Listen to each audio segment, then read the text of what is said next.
ngurusin weddingnya orang ke arah WO. Karena tim kita memang punya kemampuan untuk mengolah desain. Karena kematian nasional dan besar, setahun kita tuh sering komunikasi, kerja sama bareng, yang saat presentasi itu bisa mengambil hati si para jurinya.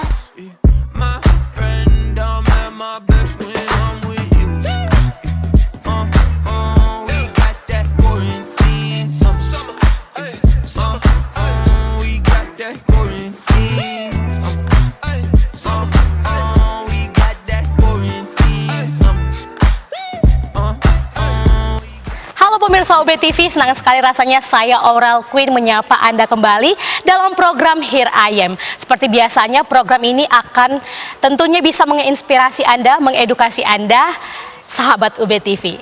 Kali ini sudah hadir bersama saya seorang narasumber yang cantik, ya kan? Khaironisa, Mbak Khaironisa. Kerap disapa Mbak Khaironisa ataupun Mbak Nisa ya, selaku founder dari Arti Company. Nah, ngomongin soal Arti Company ini, di era revolusi 4.0, desain grafis itu akan semakin dibutuhkan. Tapi kira-kira ini Arti Company ini lebih jelasnya ataupun lebih detailnya, company yang bergerak di bidang apa sih? Monggo langsung aja kita tanya. Halo Mbak Khaironisa, apa kabar hari ini? Alhamdulillah baik. Apa kabar Mbak Aurel? Saya juga baik. Dan kita mau tanya-nanya nih seputar Arti Company. Yaitu perusahaan ataupun company yang bergerak di bidang desain grafis. Nah, itu lebih detailnya gimana sih Mbak Nisa selaku founder Arti Company itu apa sih gitu? Monggo dijelasin. Siap. Terima kasih atas pertanyaannya. Jadi Arti Company ini mungkin lebih cocok dibilang sebagai startup kali ya. Kalau dibilang perusahaan kayaknya terlalu besar untuk skalanya. Gitu. Karena tim kita juga jumlahnya tidak terlalu banyak seperti itu. Baik. Jadi seperti yang diceritakan Mbak Aurel juga bahwa Arti Company ini memang bergeraknya di desain grafis. Dulu kita juga pernah sih coba-coba gitu ya untuk ngurusin weddingnya orang ke arah WO. Karena tim kita memang punya kemampuan untuk mengolah desain dan juga video. Jadi kira-kira bisa outputnya ini sebagai produk apa aja sih kayak gitu. Cuman seiring berjalannya waktu, awalnya kita itu coba di bidang yang untuk mencari customer, kita bisnis to customer. Jadi kayak pakai social media. Tapi ternyata dengan banyaknya persaingan, kita mikir ternyata kita lebih efektif kalau punya customer itu dari bisnis to bisnis. Jadi kita lebih suka untuk biasanya ke beberapa perusahaan kita presentasi, terus habis itu dilombain nih biasanya sama perusahaan yang sejenis dengan Arti Company juga untuk memenangkan tender. Kurang lebih seperti itu. Baik. Dan kalau bicara soal startup pastinya punya sejarah dong ya. Arti Company itu sejarah pembentukannya bisa berdiri sampai sekarang itu seperti apa sih Mbak Khaironisa? Ini seru banget nih karena kebetulan saya juga dulunya mahasiswa UB dan tim kita isinya juga mahasiswa UB dan ketemunya di suatu kepanitiaan nasional yang saat itu diadakan oleh Kemendristekdikti namanya MTQ Nasional yang saat itu UB besar-besaran banget bikin eventnya dan kita bertemu dengan teman-teman yang cocok karena kebetulan saat itu saya di Humas dan teman-teman desain yang saat itu tergabung di kepanitiaan PDD itu sering interaksi selama karena kematian nasional dan besar, setahun kita tuh sering komunikasi, kerja sama bareng, bahkan sampai nginep di rektorat ngurusin ini dan itu dan sebagainya. Ternyata kenapa kita nggak coba yuk trial bikin bisnis sendiri setelah kepanitiaan ini selesai gitu. Jadi pada awalnya juga klien kita kebanyakan sebenarnya dari internalnya UB juga gitu ya, dari dosen-dosen biasanya kalau ada event-event gitu. Jadi mulai dari pembuatan desain yang secara digital sampai kita menyiapkan outputnya waktu itu sampai bikin yang baliho-baliho di jalan kita juga turut mengerjakan seperti itu. Baik, kalau sejarahnya ini menarik sekali dan mau tahu lagi nih, sejak kapan sih berdirinya Arti Company ini sendiri?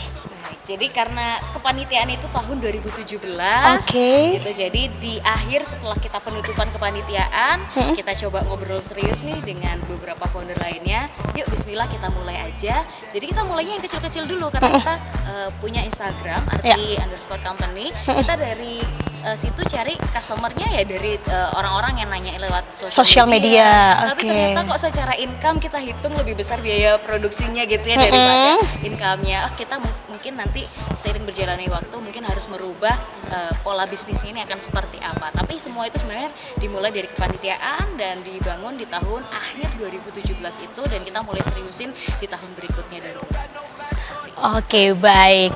Dan tadi itu ada terbesit sedikit bahwa ini sebenarnya ke Arti Company ini selalu punya pesaing-pesaing ya yang bisa memenangkan tender gitu ya. Nah, kira-kira apa sih yang menjadi pembeda gitu ya, Mbak Koirunisa, antara Arti Company ini dengan company-company lainnya ataupun startup lainnya yang bergerak di bidang desain ini sendiri? Oke, kalau saya lihat itu karena kita itu sebenarnya adalah bisnis yang bergerak di bidang jasa. Yang pertama adalah best service. Gimana kita bisa memahami apa sih keinginannya klien. Jadi sebelum kita ibaratnya perang dengan presentasi di tender, kita perlu ada obrolan dulu dengan klien.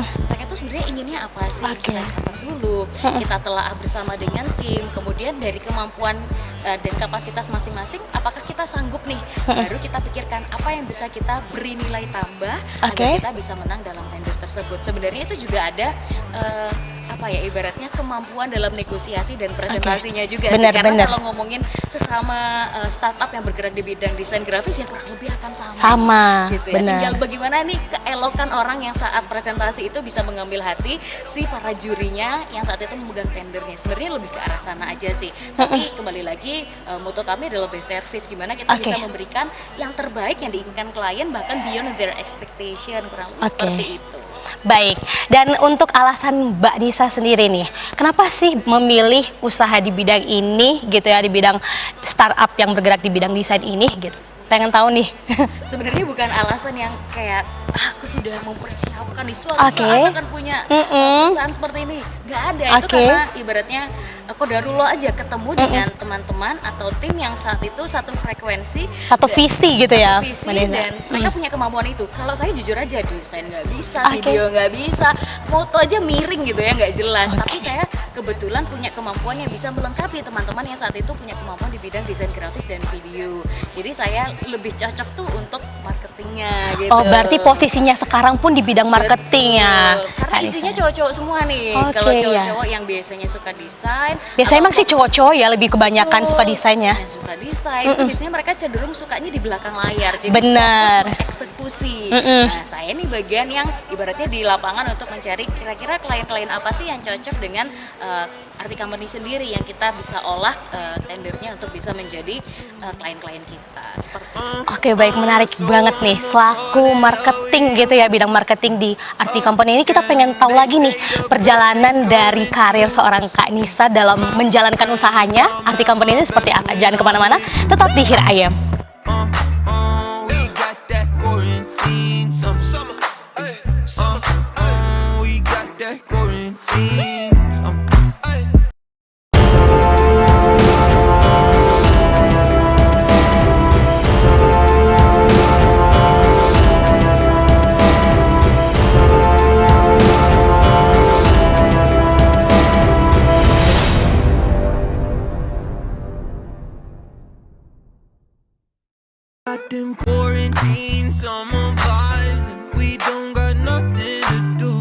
Masih bersama aku Aurel Queen dan juga Mbak Koirunisa selaku founder dari Arti Company. Kalau tadi terbesit sedikit ya di segmen pertama bahwa kita udah tanya-tanya posisi seorang Mbak Nisa ini di Arti Company ini sebagai apa sih, dan ternyata sebagai marketing yang bergerak di bidang marketing. Nah, pengen tahu nih posisi seorang marketing di Arti Company ini tuh perannya sebagai apa sih Mbak Nisa? Oke, baik. Terima kasih pertanyaannya. Jadi karena sebenarnya kita semua adalah founder waktu itu yang bergerak sebagai tim juga, sebagai karyawan juga, gitu ya, kita harus bagi-bagi peran. Dan karena orang yang nggak terlalu banyak, waktu itu kita cuma berempat, gitu, jadi satu orang tuh bisa merangkap beberapa. Nah, marketing sendiri ini juga akhirnya merangkap untuk ngurusin sosial media. Oke, gitu. Baik. Terus ya namanya sendiri marketing ya sudah pasti kita berhubungan dengan orang luar yang di luar dari tim kita, termasuk mencari klien itu seperti apa. Karena kan keberlangsungannya usaha ini juga kembali lagi dari apa yang bisa kita kerjakan. Berarti kan harus ada tender-tender yang masuk dan kita kerjakan biar cash flow-nya juga jalan terus seperti itu. Jadi marketing sini juga termasuk marketing yang konvensional nih, kita nyari-nyari klien karena memang sudah masuknya ke bisnis to bisnis, dan juga marketing secara digital itu sendiri. Jadi waktu itu kita coba mengaktifasi di sosial media, di YouTube, Instagram, kemudian website juga kita coba aktifasi ke sana. Cuman kembali lagi ternyata karena persaingannya luar biasa, kami merasa lebih efektif untuk menjalani di bisnis to bisnis gitu. Jadi kita lebih prefer untuk ngerjain proposal nih, kita udah tuju misalnya perusahaan apa yang mau kita bidik, kemudian kita ada relasi di sana, kita coba maju tender, kita presentasi barengan juga dengan perusahaan-perusahaan sejenis RT company lainnya, dan ternyata lebih efektif karena ketika deal gitu ya dengan perusahaan tertentu itu nilainya luar biasa gitu dibandingkan dengan bisnis to customer di mana biasanya cuma Mbak order poster dong. Iya, itu benar. kita tahu sendiri rate-nya biasanya desain grafis berapa sih seperti Iya, itu. benar. Sedangkan untuk membiayai suatu startup atau perusahaan itu kita butuh lebih dari itu. Benar, Listriknya gitu ya, bayar wifi benar. dan sebagainya gitu. Jadi kita coba sih untuk mengevolusi juga perusahaannya kita biar lebih sustain ke depan seperti itu. Oke, dan tadi Mbak Nisa katakan bahwa sebenarnya kita menjalankan RT company ini business to business. Nah, berarti itu pasarnya sendiri kan punya punya ketentuan masing-masing nih kan. Nah, kalau pasar itu sendiri siapa saja sih nih Mbak Nisa kalau di RT company ini? Oke, karena udah ngicipin untuk masuk ke BUMN, jadi kita lebih suka ke sana gitu. Jadi kita coba ke BUMN kebetulan karena memang ada relasi yang membantu. Walaupun pada akhirnya proses tendernya juga tidak dibantu kayak orang jalur dalam enggak. Karena pada ini semua fair, kita presentasi bareng-bareng, kemudian sama-sama menjawab pertanyaan, mampu apa enggak dan sebagainya seperti itu. Dan mungkin karena kita juga mahasiswa UB, biasanya dosen kita juga ada yang kenal, terus pernah pakai jasanya RT company cocok. Akhirnya ya sudah kita juga masuk ke universitas-universitas seperti itu. Jadi kita sekarang coba fokus aja ke market yang memang sudah kita pegang. Tinggal kita perluas juga. Kan BUMN juga sebenarnya anak usahanya juga cukup banyak. Nah, kita coba sih at least kita punya portofolio nih di BUMN tertentu, terus kita bisa pakai itu untuk masuk ke BUMN ya. Baik, tapi Maxer nih, apakah dengan cara yang seperti itu tuh bisa dikatakan sebagai bentuk promosi juga tuh? Karena kalau misalnya kita udah mampu nih memegang satu tender, automatically yang lainnya juga kepengen untuk dipegang oleh RT company. Apakah gimana sih sebenarnya alurnya itu, Kak? Betul. Nah, ini yang menarik, aku bocorin deh. Jadi RT company ini memegang salah satu BUMN milik pemerintah di PT Pertamina Gas Eastern Java Area. Kita pegang untuk membuat laporan akhir tahun. Awalnya seperti itu. Terus kok cocok gitu ya. Sebenarnya di BUMN itu kan sebenarnya antar BUMN daerah itu mereka tuh bisa dilombakan gitu ya untuk akhir tahun. Nah, terus mereka itu masih di level yang bahasanya apa ya? Masih biasa aja. Kemudian setelah dipegang sama RT company untuk kebutuhan desainnya, naik level lah gampangannya seperti itu. Terus akhirnya mereka sendiri cocok, akhirnya tahun berikutnya yuk pakai coba lagi. dipakai lagi. Kemudian tidak hanya laporan akhir tahun, akhirnya masuk nih ke kebutuhan desain lainnya seperti kebutuhan CSR mereka, terus social media manajemennya dipegang kita gitu. Yang menarik ketika di tahun kedua si Pertamina Gas Eastern Java Area ini memperoleh predikat terbaik, bahasanya tuh emas gitu ya kalau di antara Pertamina Gas itu, dan itu disounding di Pertamina yang utama gitu kan. Akhirnya ketahuan kok bisa bagus banget hasil desainnya, siapa sih yang ngerjain. Akhirnya dari Jawa Barat hubungin, dari yang lain-lain juga hubungin. Jadi keren banget ya. Kita fokus satu, kita berikan yang terbaik, kembali lagi ke motonya RT company adalah best service. Tadi akhirnya orang nengok sendiri, nanyain sendiri dan sebagainya kayak gitu. Baik, ini kan udah cukup keren banget nih ya RT company ya. Nah, pengen tahu juga nih untuk kedepannya apakah ada inovasi-inovasi yang terbaru yang dibentuk ya dari RT company ini sendiri untuk terkait dengan marketing ataupun pengelolaan lainnya untuk lebih maju ke depannya, itu seperti apa Kak Ranisa? Karena sudah merasakan megang satu lini ibaratnya Pertamina gitu ya, kita pengen nyoba di BUMN lainnya, ingin memperbesar market sebenarnya karena dari kapasitas tim sendiri kami rasa sudah cukup mampu nih untuk megang perusahaan besar, dan saatnya nih kita untuk memperluas lagi. Jadi bahasa itu menyibukkan tim lah ya, biar nggak di zona nyaman aja ini aja. Mungkin kalau ngomongin secara inovasi itu akan terlihat dari hasil portofolionya. Jadi yang apa ya, kalau bahasa desain tuh mungkin biasanya desainnya yang monoton aja. Oh sekarang kita bikin nih ada icon-icon yang berbeda misalnya nih, karena term desain saya kurang begitu paham ya, tapi tentunya secara kapasitas teman-teman akan ngikutin tren desain juga, itu akan berbeda seperti apa. Tapi kembali lagi itu akan disesuaikan juga dengan kebutuhan klien, karena percuma nih kita punya desain yang udah misalnya akrobat luar biasa dan sebagainya, tapi ternyata dari kliennya tidak menghendaki gitu ya. Karena kalau kita ngomongin perusahaan milik pemerintah itu tidak hanya mengindahkan kebutuhan mereka juga, tapi ada data-data yang itu perlu dirahasiakan juga, data yang perlu kita olah. Mungkin yang bikin arti company berbeda itu secara kemampuan tim kita tidak hanya mengolah desainnya saja, tapi ada beberapa data yang kita bantu untuk olah menjadi infografisnya juga gitu. Kebetulan saya sendiri yang biasanya untuk Oke, baik, tapi kita harus jeda dulu nih Mbak Nisa, karena nanti kita juga bakal tanya-tanya lagi nih seputar pengalaman Mbak Nisa yang bergerak di bidang marketing itu seperti apa sih, suka dukanya, pengalamannya. Jangan kemana-mana, tetap di Here I Am. Them quarantine summer vibes and we don't got nothing to do.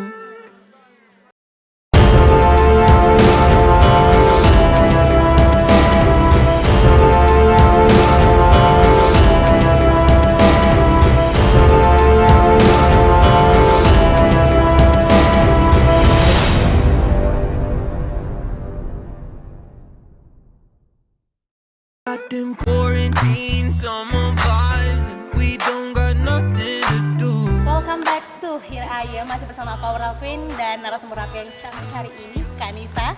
Dan tadi kita udah tanya-tanya seputar tentang inovasi ya Kak ya.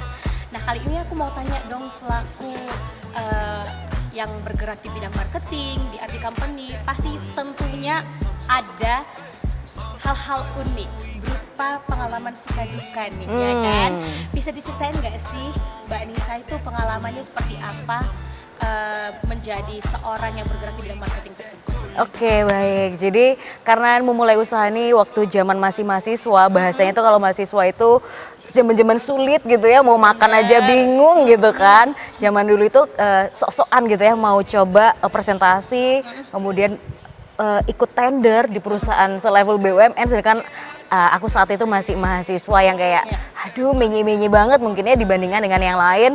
Berangkat pun waktu itu naik kereta api yang zaman dulu tuh 10.000, belum ada tiket duduk gitu ya, karena saking habisnya, sedangkan besok itu udah waktunya untuk presentasi. Jadi itu ingat banget kita apa ya, ibaratnya berikhtiar untuk gimana caranya besok tetap bisa berangkat walaupun dengan keadaan yang sangat minimalis saat itu. Soalnya waktu itu mau mikir naik motor sama temen-temen kok kayaknya nanti nyampe sana lepek-lepek semua, udahlah ya naik kereta api. Dan kita akhirnya beli tiket yang tanpa tempat duduk, terus kita duduknya tuh deket kamar mandi, karena itu doang tuh ada tempat yang kita bisa sama-sama duduk di situ. Jadi tuh memorable banget, dan kita saat itu ngobrol, suatu saat nanti kalau kita sudah bisa setidaknya menjadi yang lebih baik, kita nggak akan pernah nih melupakan momen ini. Ibaratnya kita benar-benar memulai dari nol, benar-benar duduk di sampingnya kamar mandi, kereta api yang baunya uhuy. Jadi itu momen-momen yang kita nggak pernah lupakan. Dan ada juga momen-momen yang sebenarnya cukup menyenangkan, karena ketika kita misalnya ngerjain tender nih, kita ambil contoh yang dengan Pertamina Gas OEja tadi, kita itu beberapa hari merasakan menjadi karyawannya sana, karena literally ngerjainnya di sana juga bersama dengan para karyawan yang lain. Karena kenapa kok harus ngerjain di sana? Karena ada data yang rahasia juga, dan itu langsung diolah on the spot gitu ya, bersama dengan beberapa vendor lain. Jadi vendornya nggak cuma desain grafis, ada juga vendor yang bagian mengolah data itu juga ada. Kemudian karyawannya mereka juga di sana, dan kita nginep bareng-bareng tuh ya di hotel, terus berangkat pagi kerja di tempat situ. Jadi seru banget ngerasain kayak oh gini ya vibes-nya kerja di BUMN seperti itu.